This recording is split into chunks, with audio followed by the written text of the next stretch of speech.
सुप्रभात दोस्तों, welcome to S2 classes, Subra Saraswati classes. तो आज की क्लास में जो अनुपमा सीरीज नीट का हम चला रहे हैं, जिसके अंदर एक एक क्वेश्चन करके प्रीवियस ईयर के सारे क्वेश्चंस बता रहे हैं, उस अनुपमा सीरीज का नेक्स्ट लेक्चर लेकर आए हैं। और इस लेक्चर में नीट 2022 में पूछा गया एक क्वेश्चन है, कहता है एन आइडियल गैस। सबसे पहला है हमारे पास आइडियल गैस। आइडियल गैस का हम इक्वेशन जानते हैं। आइडियल गैस की इक्वेशन होती है PV equals to nRT। P मतलब प्रेशर, V मतलब वॉल्यूम, P मतलब प्रेशर, V मतलब वॉल्यूम, N मतलब नंबर ऑफ मोल्स, R मतलब यूनिवर्सल गैस कांस्टेंट, और इसकी वैल्यू होती है 0.0821 ATM लीटर पर मोल केल्विन। ठीक है, और T जो होता है वो टेम्परेचर इन केल्विन होता है। ठीक है, और इस समय हम अप्रोक्सीमेटली आइडियल गैस के लिए रूम टेम्परेचर की कंडीशन को रखते हैं, जो 25 डिग्री सेल्सियस या 298 केल्विन होता है। बता दिया ऐसे ही, क्योंकि हम जब डिस्कशन करते हैं तो हर बात का डिस्कशन करते हैं। तो कहता है an ideal gas equation, an ideal gas undergoes 4 different process. एक आइडियल गैस है जो 4 डिफरेंट प्रोसेस को करता है from the same initial state. Initial state उसका सेम है as shown in the figure. ठीक है, फिर कहता है those process are adiabatic, isothermal, adiabatic, isothermal, isobaric and isochoric. तो the curve which represent the adiabatic process among the 1 2 3 4। कहता है एक आइडियल गैस है, जो आइडियल गैस जो है 4 डिफरेंट प्रोसेस करता है, जिसका इनिशियल स्टेट सेम है।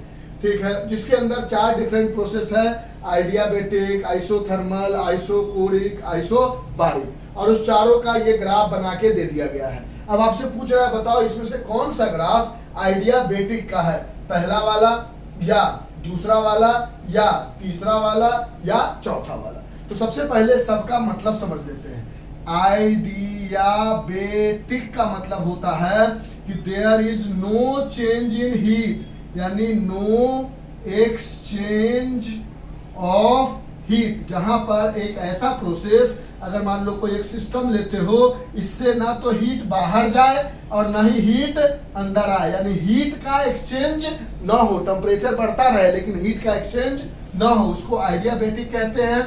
और जहां पर हीट का एक्सचेंज नहीं होगा, अगर उसका ग्राफ बनाते हो प्रेशर वर्सेस वॉल्यूम का ग्राफ, तो आप देखोगे प्रेशर वर्सेस वॉल्यूम का ग्राफ कुछ ऐसा बन के आता है। एक प्रोसेस ये हो गया। फिर दूसरा प्रोसेस है हमारे पास आइसोथर्मल। आइसोथर्मल, आइसोथर्मल का मतलब होता है चेंज इन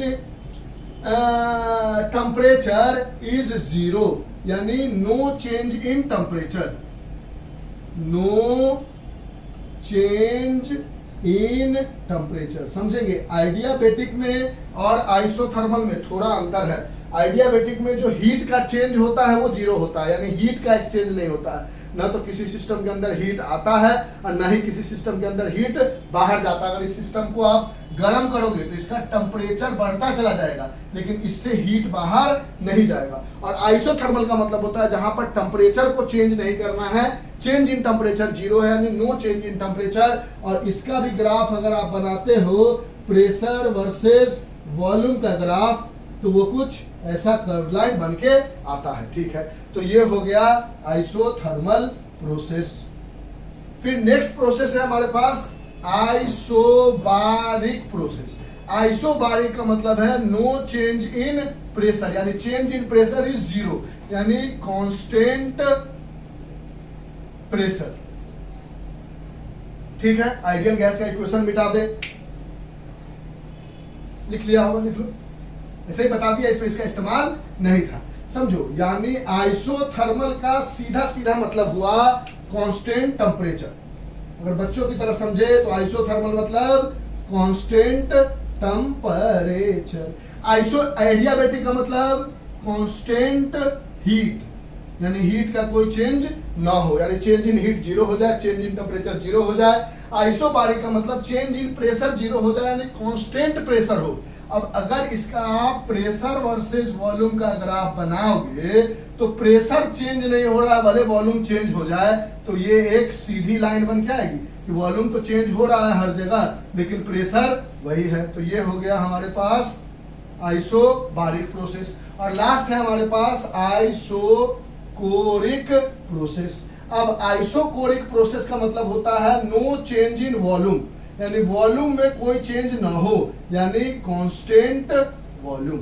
एक ऐसा प्रोसेस जिसके अंदर प्रेशर चेंज कर दो, कुछ भी चेंज कर दो, लेकिन वॉल्यूम का चेंज ना हो, ऐसे प्रेशर्स को आइसोकोरिक प्रेशर कहते हैं। और जब वॉल्यूम का चेंज नहीं होगा और इसका ग्राफ बनाओगे वॉल्यूम वर्सेस प्रेशर का, तो वॉल्यूम फिक्स्ड रहेगा, भले ही प्रेशर बढ़ता जाए लेकिन वॉल्यूम हमेशा कांस्टेंट रहेगा। तो ये हो गया आइसोकोरिक। यानी आपने देखा कि आइडियाबैटिक में हीट का एक्सचेंज नहीं होता है, आइसोथर्मल में टेम्परेचर का चेंज नहीं होता, आइसोबारिक में कांस्टेंट प्रेशर होता है और आइसोकोरिक में कांस्टेंट वॉल्यूम होता है। आइसोबारिक के लिए प्रेशर के अलोंग स्ट्रेट लाइन, यानी ये जो 4th नंबर का ग्राफ है वो हमें किसका बता रहा है, आइसोबारिक का ग्राफ बता रहा है। जो 1st नंबर का ग्राफ है वो कांस्टेंट वॉल्यूम के लिए बता रहा है, यानी आइसोकोरिक का ग्राफ बता रहा है। अब सवाल उठता है कि सेकेंड और थर्ड जो है आइडियाबैटिक का भी ग्राफ ऐसा ही है और आइसोथर्मल का भी ग्राफ ऐसा ही है।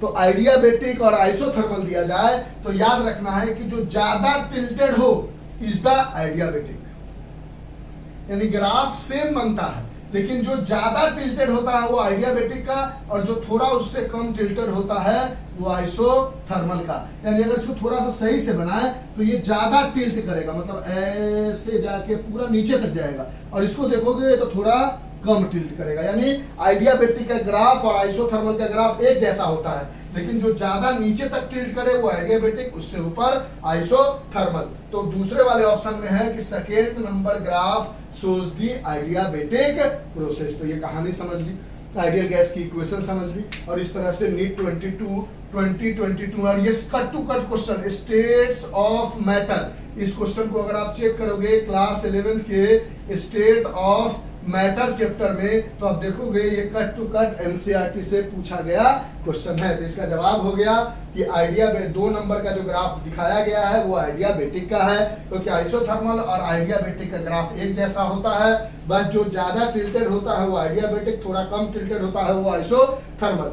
आइसोबारिक तो सीधा प्रेशर के अलोंग स्ट्रेट लाइन और आइसोकोरिक सीधा वॉल्यूम के अलोंग स्ट्रेट लाइन, इसमें तो कंफ्यूजन होगा ही नहीं। तो इस तरह से नीट 2022 के क्वेश्चन को अनुपमा सीरीज में एक और क्वेश्चन को ऐड करते हुए इस टॉपिक को हमने आपको समझा दिया।